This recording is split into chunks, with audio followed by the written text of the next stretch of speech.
DK పరిస్థితుల వారు సంస్థానం బాగా ఈ సంక్రాంతి రోజుల్లో మన దగ్గరికి వచ్చారు. ఆయన ఆరోగ్యాలు బాగా ఉన్నాయి. వారికి ఇప్పుడు కూడా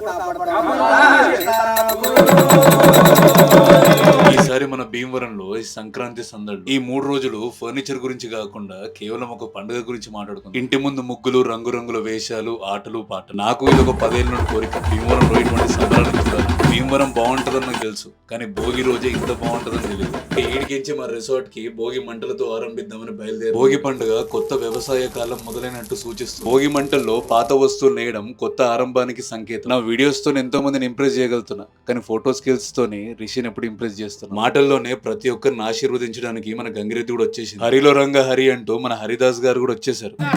వీళ్ళ మాటలు, పద్యాలు, పాటలు, ఆటలు చాలా బాగుండే. అప్పుడే అయిపోలేదు, సంబరాలు ఇప్పుడే మొదలైంది. ముందు ముందు కోడి పందాలు, రికార్డింగ్ డాన్సులు, ఇవన్నిటికి ముందు కొండలతో మధ్యలో చిన్న హెడ్ మసాజ్.